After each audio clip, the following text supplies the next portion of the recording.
기도합니다. 하나님 감사합니다. 오늘도 귀한 말씀으로 바로 서는 우리들 되어지게 하여 주옵소서. 감사드리며 예수님의 이름으로 기도드리옵나이다. 아멘.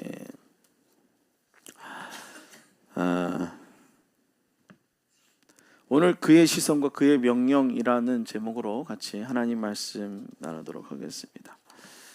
혹시 여러분 한 주 동안 마음에 기억이 남았던, 혹 이렇게 자꾸 이렇게 저 사람의 모습이 잊혀지지 않고 지나갔던 사람이 혹시 있습니까? 있어요? 곰곰이 생각하시는 분들 계시죠? 있는 것 같아요. 그렇죠? 있죠? 우리는 다양한 사람이 마음에 걸릴 수 있어요.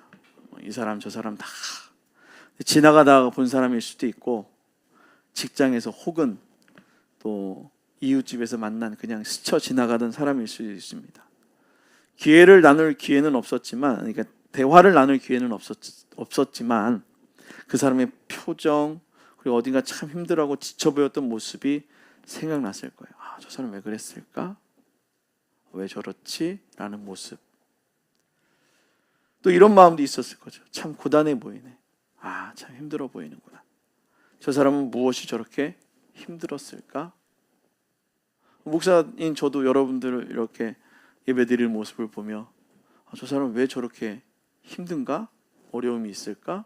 얼굴이 오늘 수심이 짙으네? 라는 마음을 가지고 이렇게 보고선 기도하겠죠. 정말 짠한 마음이 들었을 그 얼굴들. 오늘 예수님은 우리 마음에 그 마음, 그 생각이, 또 그 사람이 머물고 있고 지나가지 못했던 그 이유에 대해서 말씀하고 계십니다.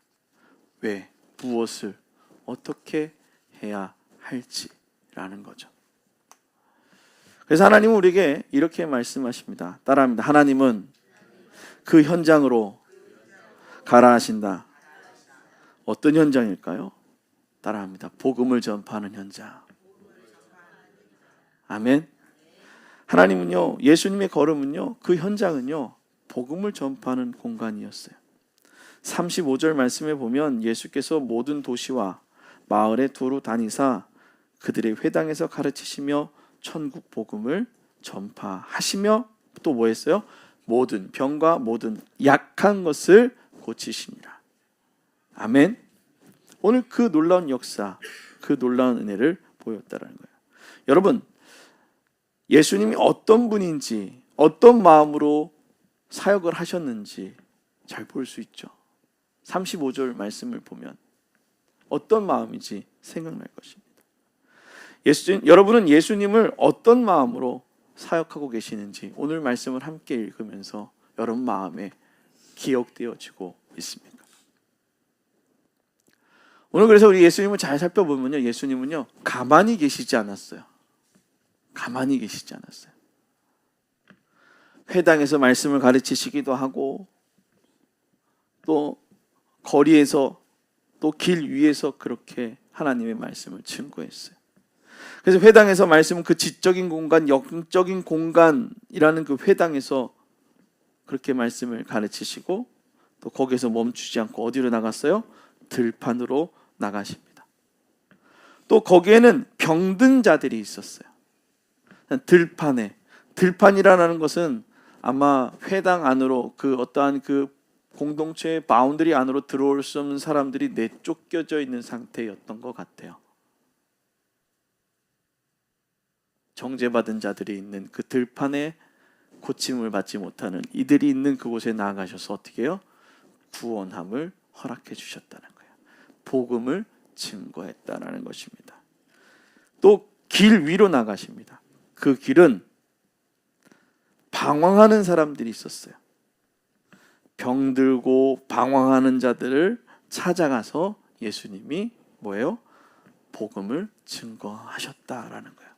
자, 그러면 사랑하는 성도 여러분, 이제 제가 앞에 이렇게 얘기를 했는데, 여러분들은 예수님이 무엇을 하셨을 거라고 이제 머리에 이제 남아 계십니까? 예수님 무엇 하셨어요?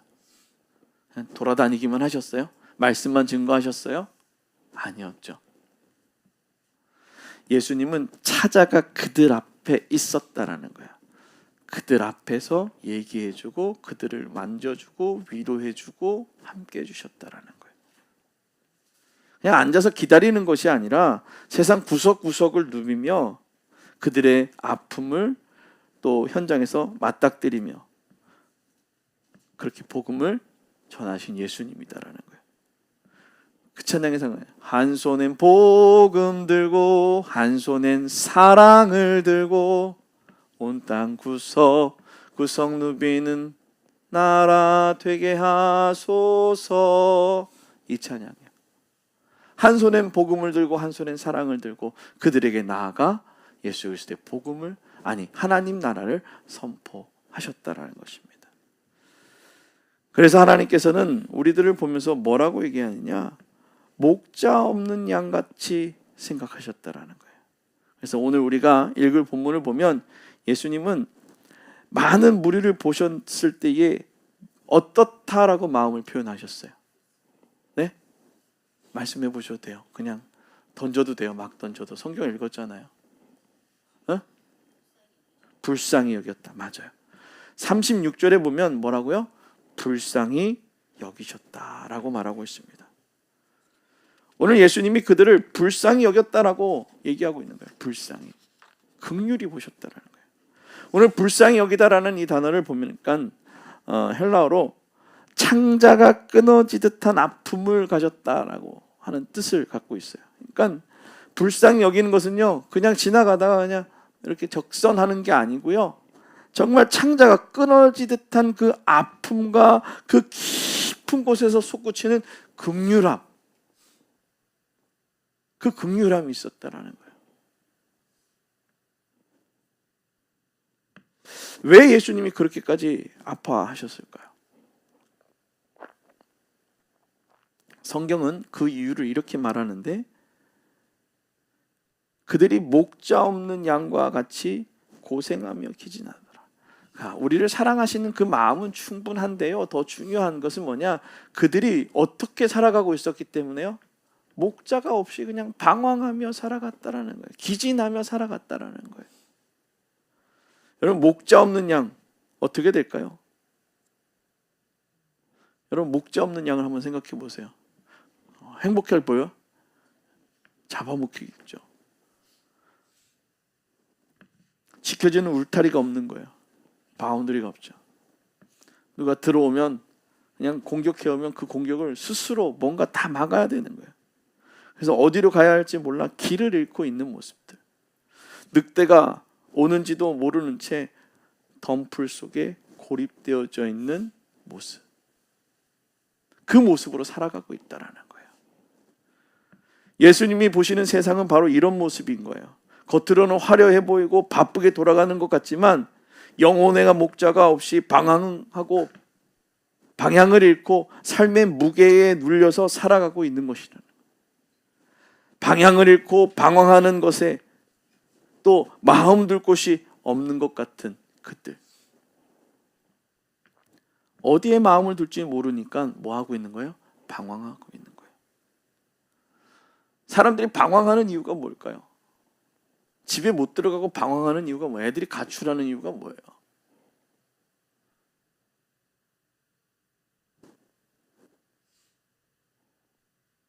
그냥 가출해요? 이유 없이? 집에 마음 둘 곳이 없으니까 나가는 거예요. 집이 들어왔는데 내가 마음 둘 곳이 아니다라고 생각하니까 나가는 거예요.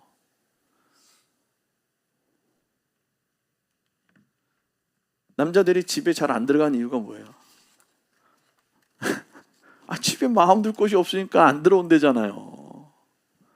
쓸데없이 야근이나 하고 말이야. 쓸데없이 약속 잡기나 하고. 남자만 그래요.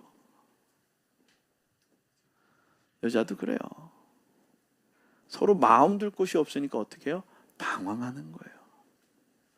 사단은 아주 교묘하게 이런 마음을 우리에게 심어요. 참 교묘하게 심어요.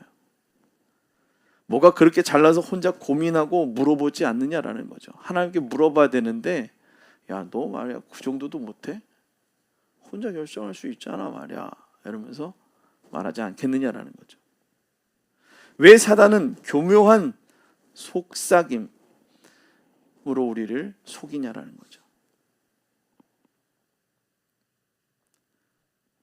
목자들을 의지하지 않고 뭐가 그리 잘나서 혼자서 나아가냐. 제가 지난번에 말씀드렸잖아요. 목자가 가자는 대로 쭉 똑같이 따라가라 그랬더니 어떻게 해요? 지멋대로 그냥 깡충깡충 뛰다가 고랑에 빠져가지고선 그 깊은 고랑에 빠져서 오메 하고 있다가 또 살려놓으니까 또 지잘났다고 그러면서 그것이 반복되니까 어떻게 해요? 삶의 무게에 기진맥진하고 살아가는 거예요. 근데 오늘 예수님은 그런 이들을 보면서 마음이 어떻게 했다고요? 아파하셨다라는 거예요. 그냥 아파했다고요? 창자가 찢어지는 거다. 아파보면 알잖아요. 배가 아파보면 아시잖아요.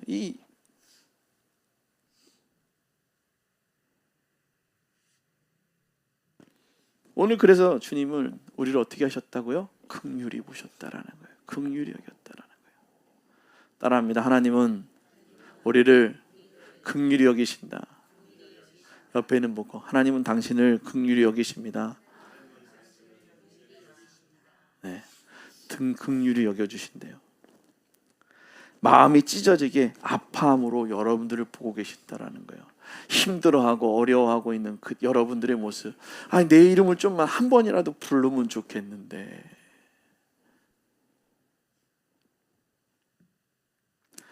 오늘 여러분의 마음속에 걸렸던 그 사람도 어쩌면 바로 그런 상태였을 거예요.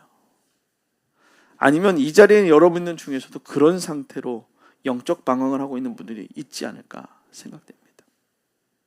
사단의 속삭임, 우리의 삶과 신앙의 틈을 파고들도록 내어주는 분들은 있지 않습니까? 그 사단의 속삭임에, 그 사단의 속삭임은 우리에게 말하는 거예요.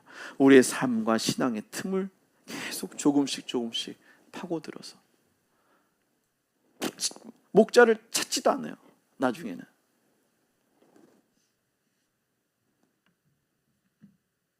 왜 틈을 파고들고 또 파고들도록 내어주는가라는 거죠. 오늘 영적 방황에서 승리하며 나아갈 수 있는 우리들이 되어지기를 주님 축원합니다. 그 일들을 다 이기며 승리할 수 있기를 주님 축원합니다. 주님이 우리를 그 긍휼함으로 바라보시고 있기에 우리는 이길 수 있음을 믿으시길 주님 축원합니다. 그래서 오늘 세 번째로는 뭐라고 얘기하냐? 하나님은 추수의 현장으로 나오라라고 얘기하는 거예요. 그냥 오지 말고 추수의 현장으로 나오라는 거예요. 그 추수의 현장은 따라합니다. 헌신의 현장이다. 사명의 현장이다. 아멘. 그 사명에 순종하고 헌신으로 순종하는 그런 곳으로 우리를 불러주신다라는 겁니다. 이제 예수님 우리에게 말씀하십니다. 추수할 것은 많되 뭐가 없다고요? 일꾼이 적다라는 거예요. 할 일은 많은데 순종한 일꾼이 없다라는 거예요. 해야 될 일은 많은데 뭐가 그렇게 일꾼이 없어서 힘들다라고 얘기하는 거죠. 사단에게 틈을 주지 말고 우리의 영적 목자이신 그리스도를 따라 순종의 일꾼이 되라고 오늘 주님은 우리에게 말씀하신 줄 믿으시길 바랍니다. 우리는 때때로 복음을 또 듣지 않는다라는 얘기를 많이 합니다. 얼마나 그렇게 똑똑한지 모릅니다. 얘기해 보면은요 다 잘 알아요. 너무나도 잘 알아요. 그런데 그럼에도 불구하고 말을 듣고 거기에 자기를 돌아보고 또 따라하면 놀라운 역사가 일어나요. 제가 어제 급한 전화를 받았어요. 문자가 일단은 카톡으로 왔어요. 막 보니까 이게 안 된다고 막 사진도 2개 보내고 다 해봤는데 안 된대요. 뭘 다 해보셨는데요? 라고 하면서 이제 제가 통화를 하면서 봤죠. 다 했대. 어떻게 다 했는지 한번 다 하신 거를 저랑 다시 한번 해볼게요. 뭔지 아시죠? 다시 한번 쫓아가 보면서 해볼게요. 그래서 여기 들어가서 설정에 들어가고 그 안에서 뭐를 하셨죠? 했더니 요거 설정을 다시 요 설정에 들어갔었대요. 그래요? 근데 설정을 돼 있어. 뭐라고 했는지 아세요? 설정한 거 지우세요. 내가 하는 방법대로 설정을 했더니 원래 되는 기능대로 되지 않고 지멋대로 되는 거야. 다 안 돼. 다 해봤대. 근데 뭐예요? 내가 하는 수준대로 한 거예요. 오늘 우리는 목자가 말하는 대로 듣고 따라서 순종할 수 있는 그 순종의 모습이 필요한 거예요. 자, 전도 하면 돼요? 안 돼요? 된다고요. 근데 뭐라고 얘기해요? 내가 먼저 계산하고 내가 먼저 안 된다고 얘기해요. 우리 집사님이 저한테 고백한 게 있어요. 목사님 이제는 쪽팔린 거, 창피해진 거 이런 거 없어요. 야, 이제 할 수 있을 것 같아요. 사실요, 전도지 주는 게 쉽지 않잖아요. 예수 믿으라고 말하는 거 쉽지 않잖아요. 그런데요, 그 말을 하는 큰 용기를 하나님 내게 주셨다는 거예요. 사단이 내 틈을 타고선 거봐, 할 수 없어, 안 돼, 그런 건 아니야 라고 하는 그것을 예수의 이름으로 떠나가 하고 뭐요? 선포하는 거예요. 예수 믿으라고요.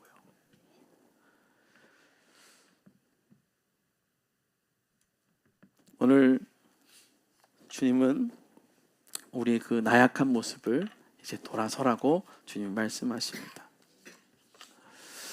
하나님께로 돌아올 영혼, 위로가 필요한 영혼, 생명의 말씀을 기다리는 영혼들, 그리고 치료가 필요한 영혼들, 그들이 우리 주변에 많이 있다라는 거예요. 문제 없는 영혼이 없다라는 거예요. 그들을 향해 창자가 끊어지는 아픔을 느끼는 일꾼이 적다라는 거예요. 문제 없는 영혼이 없는 게 아니라 더 중요한 건 뭐예요? 그 긍휼의 마음을 가지고 있는 사람이 없다라는 거예요. 오늘 예배를 드릴 때 하나님 앞에 주시는 내게 주시는 긍휼의 은혜가 크다라는 것을 느끼며 인지하며 예배하는 사람이 없다라는 거죠. 그저 소극적으로 자신만을 생각하고 합리화하고 그런 사단의 속임물을 하나님의 음성이라고 착각하고 있는 이들이 있다라는 거예요. 예수님은 제자들을 부르시고 그들을 이제 구경꾼으로 머물러 있지 않게 하셨습니다. 어떻게 하셨어요? 그들을 파송하셨죠. 혹시 교회에서도 구경꾼 신앙으로 있느냐, 일꾼의 신앙으로 있느냐라고 물어보고 있다라는 겁니다. 너희들의 신앙 선택은 어떻게 할 것이냐? 오늘 여러분들의 신앙의 선택은 어떻게 서가실 것입니까? 예수님은 그들에게 권능을 주시고 세상으로 파송하셨습니다. 오늘 우리에게도 말씀하십니다. 나는 너를 구경꾼으로 머물지 않게 하겠다라는 거예요. 하나님은 우리가 구경꾼 신앙에서 머무는 것이 아니라 권능을 받아 세상으로 나아가는 그리스도인이 되기를 원하십니다. 하나님은 세상으로 나아가는 그리스도인, 순종으로 교회를 세워가는 그리스도인이 되라고 말씀하심을 믿으시길 바랍니다. 그런데 주님이 주신 권능을 기억하지 않고 또 이런 얘기 많이 해요. 뭐라고 얘기하냐? 아직도 준비되면 하겠다고 말한다는 거예요. 제가 아직 준비가 덜 됐어요. 언제까지 준비하려고요? 언제 준비되게요?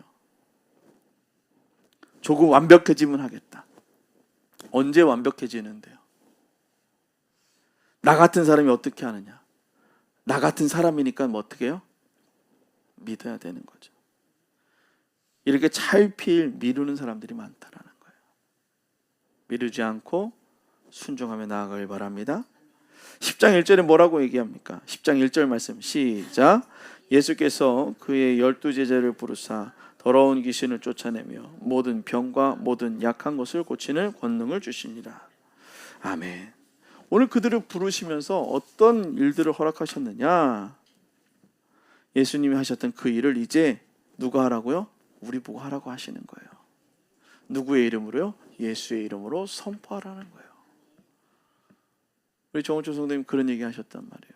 목사님 들어왔는데 머리가 막 아프고 힘들고 막 집중이 안 될 때 목사님 기도할 때 이렇게 속으로 기도했어요. 예수의 이름 명하노니 머리 아프면 떠나갈지어다.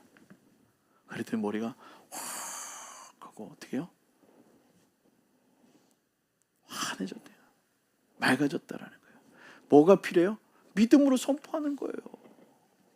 사단은 야, 두통약 먹으면 되지 뭐. 이렇게 얘기한단 말이에요. 근데 뭐예요? 예수의 이름으로 선포되어질 때. 자, 두통약 먹어서 그럴 때 있죠. 그럴 수 있죠. 근데 더 중요한 건 뭐예요? 그것을 자꾸 고기와 또 영적인 부분들을 자꾸 헷갈리게 하면 어떻게 돼요? 나중에는 진짜 영적인 부분인데 선포하지 못하게 된다는 거예요. 오늘 주님께서 우리에게 권능을 받고 복음 들고 나가라는 거예요. 내게 너에게 권능을 주었으니 그것을 받으라는 거예요. 던졌으니 받아야죠. 아멘. 주님이 그렇게 던져주셨는데 왜 안 받냐고요. 아직 저는요 받을 준비가 안 돼서요. 어떤 사람은요 강속구로 던져줘요. 너무 빠르게 즉각 너무 열심히 잘하니까. 근데 이 사람은 그걸 받을 힘이 없어. 그러니까 어떻게 해요? 포크볼로 툭 던져서 잘 잡을 수 있게 해주시는 거예요. 잘 잡을 수 있게. 잡을 준비가 되어진 사람이 아니라 잡을 수 있게 주신다고요. 잡을 수 있게. 아멘. 잡을 수 있게 주셨을 때 잡으시길 바랍니다. 잡을 수 있게 주셨을 때 순종하시기를 주님의 축원합니다. 말씀을 맺겠습니다. 오늘 여러분들의 마음에 걸렸던 그 얼굴을 기억하시길 바랍니다. 주님이 불쌍히 보시고 긍휼히 여겼던 그 마음을 저와 여러분들이 품기를 주님의 축원합니다. 그래서 순종의 마음으로 긍휼의 마음으로 나아가길 주님의 부탁을 드립니다. 그래서 우리를 긍휼히 보시는 예수님의 사랑을 기억하십시오. 내 마음에 그 사랑을 기억하시길 바랍니다. 그 사랑이 기억되어질 때 우리가 어떻게 할 수 있어요? 선포할 수 있는 거예요. 따라합니다. 그 사랑이 기억되어질 때 선포할 수 있다. 아멘. 우리가 그런 얘기하죠. 사랑도 받아본 사람이 할 수 있다고요. 늘 맨날 배신당하고 뒤통수 맞는 사람들 어떤 마음 들어요? 저 사람은 또 사랑해요? 저 사람이 또 언제 내 뒤통수를 칠까? 배신하지 않을까? 그런 마음으로 살지 않겠을까요? 그래서 하나님의 사랑을 여러분들에게 주셨어요. 여러분들이 어떻게 살지 다 아시지만 권능을 주셨고 능력을 주셨고 믿음으로 선포해서 나아가라고 우리에게 말씀하시는 거예요. 그 사랑을 기억하십시오. 치유의 기적, 복음은 또 멀리 있는 것이 아닙니다. 오늘 여러분들 육신의 약함들이 치유되어지는 거 멀리 있는 게 아니에요. 우리가 일주일 동안 겉으로 그 길 위에 또 우리가 만나는 그 삶의 모든 현장 속에서 긍휼의 마음으로 전할 영혼들이 있음을 기억하고 내 안에 어떤 마음만 있으면 돼요? 긍휼의 마음만. 그 긍휼의 마음이 하나님 잊혀지지 않도록 희석되지 않도록 주님 내 안에 긍휼의 마음을 주옵소서라고 기도하며 한 주간도 승리하시길 주님을 축원합니다. 그래서 우리가 예수님의 걸음을 따라가십시오. 그리고 말 한마디 그리고 지친 이의 손을 잡아주시기를 주님의 축원합니다. 또한 마지막으로 교회에 복음을 전하고 교회를 세우는 현장으로 나아가는 일꾼의 모습이 저와 여러분 가운데 기도와 또 주님의 마음을 품음으로 또 우리의 현장에서 그 일들에 순종하는 믿음의 성도들이 되어줄 수 있기를 주님의 축원합니다. 기도하겠습니다. 주님의 긍휼을 세상에 흘려보내는 믿음의 성도들이 되어지게 하여 주옵소서. 긍휼의 마음이 희석되어지지 않게 하여 주옵소서. 그 사랑스러운 마음이 그 창자가 찢어지는 그 마음이 우리 안에 충만하게 하여 주옵소서. 그래서 날마다 주를 바라보며 믿음으로 순종하며 나아갈 수 있도록 우리에게 은혜를 더하여 주옵소서. 주님께서 제자들을 파송하며 주었던 그 권능의 놀라운 역사가 우리 성도들의 삶에 충만하게 하여 주시고 또 목자 없는 양처럼 고생하며 기진한 이웃을 바라볼 때 하나님의 그 긍휼의 마음이 더 충만하여 그들에게 우리에게 주신 권능으로 선포하며 다가갈 수 있는 믿음의 성도들, 순종의 성도들 되어줄 수 있도록 복의 복을 더하여 주옵소서. 감사드리며 예수님의 이름으로 기도드립나이다. 아멘.